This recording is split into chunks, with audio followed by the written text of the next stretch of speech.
Apa yang mantau pakai ilmu hitam juga pernah? Masya Allah. Itu ada seperti itu? Ada, seperti itu pernah.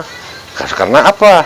Ya mustahil dengan loginya aja botol kecap bisa meluncur ke atas sampai jatuh ke bawah, plek sampai pecah. Sampai segitunya, Pak? Iya, di depan itu sampai kaget Papa juga, ada apa ini?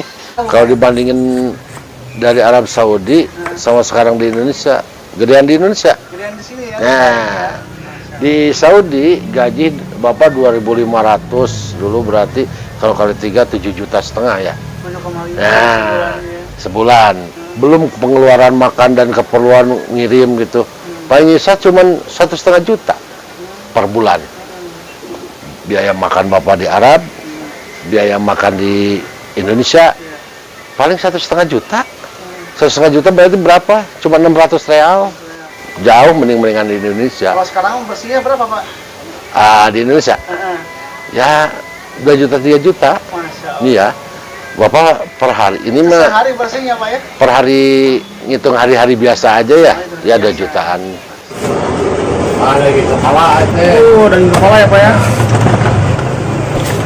bersih ya, Bi. Satu, Pak.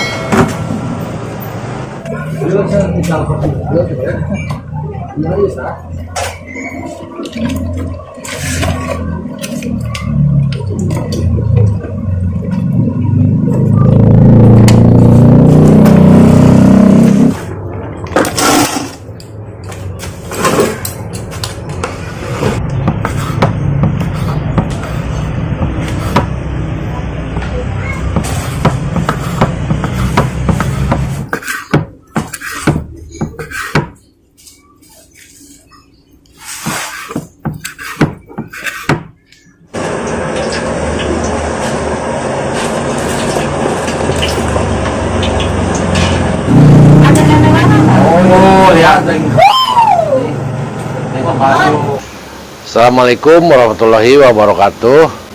Memperkenalkan mie kocok Haji Nanang di Salauri Jalan Koleberes, di depan gerbang pintu Nirwana Graha Daya Luhur. Sukabumi ya, Pak ya? Mohon Sukabumi.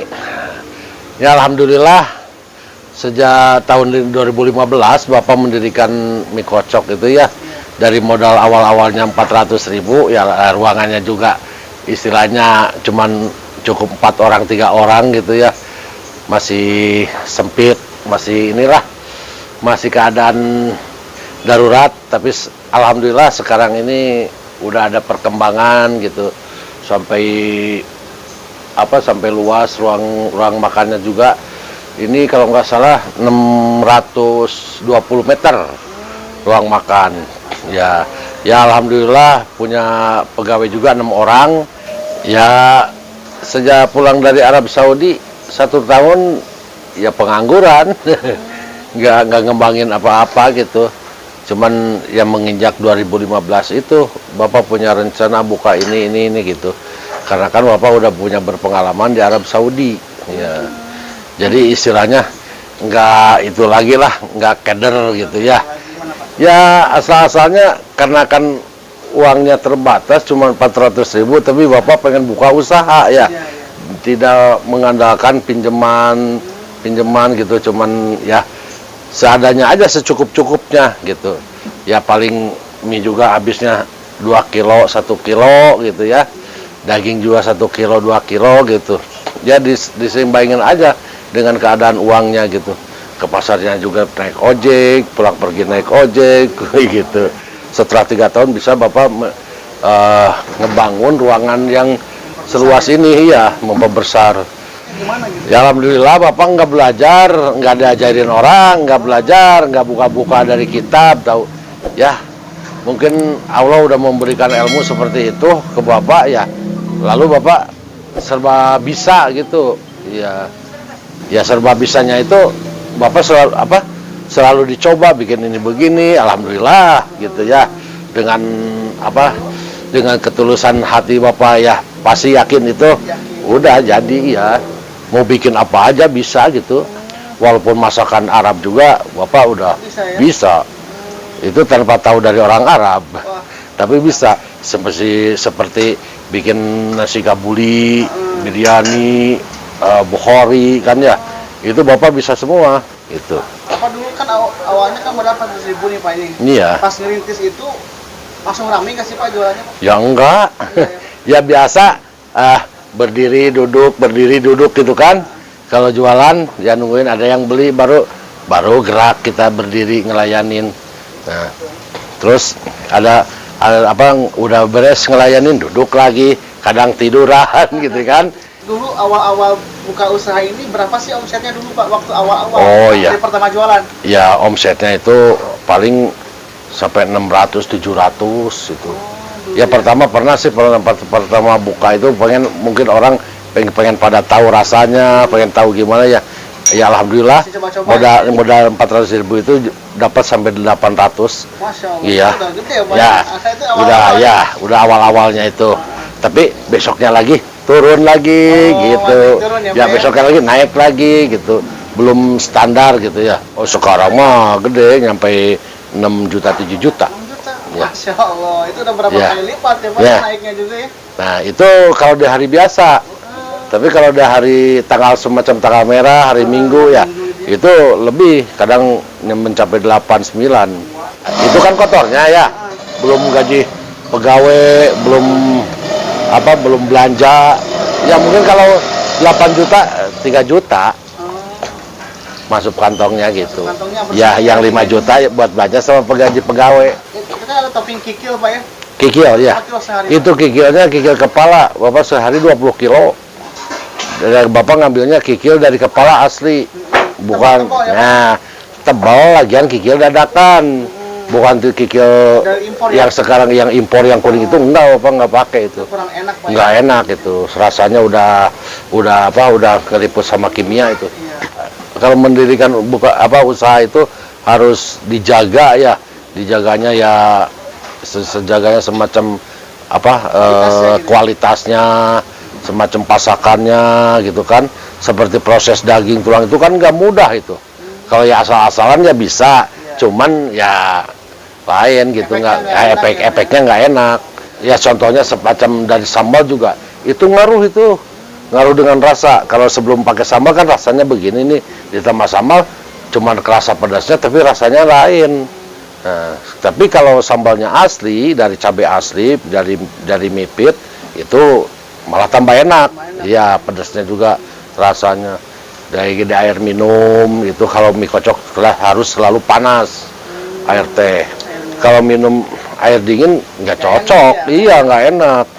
Kroketnya kan dadakan, selalu panas, nasi panas gitu.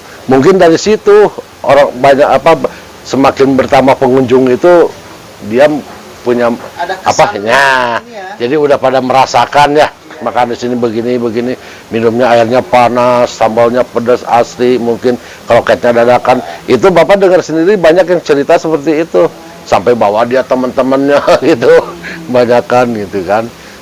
Ya namanya juga kita punya usaha, yang penting mentalnya itu harus kuat. Segala pun aja juga harus kuat, percaya aja lah, percaya diri ya. Karena Bapak insya Allah lah pasti bisa, Bapak sampai nantinya ada perkembangannya. Mungkin ya ini hanya suatu cobaan kan begitu ya. Nah dari pahitnya itu pasti ada, jangan bilang nggak ada, pasti ada pahit ketirnya itu, cobaan. Bahkan yang mantau pakai ilmu hitam juga pernah. Masya Allah. Itu ada seperti itu? Ada, seperti itu pernah. Karena apa? Ya mustahil, dengan loginya aja botol kecap bisa meluncur ke atas, sampai jatuh ke bawah, sampai pecah. Sampai segitunya Pak? Iya, di depan itu sampai kaget, Bapak juga ada apa ini? Gitu. Mungkin maunya sih sama orangnya, gitu. Lagian banyak juga yang cerita Pak Haji Nanang itu nggak bakal mempan diapa-apain. Ada, pernah denger Bapak. Bener, cuman ya nggak dilayanin gitu ya. Kalau lagi mondar-mandir sini ada banyak yang cerita pernah gitu. Ya kalau ke posisinya begitu kan Bapak juga nggak bisa ngebaca siapa orangnya, nggak tahu sampai sekarang.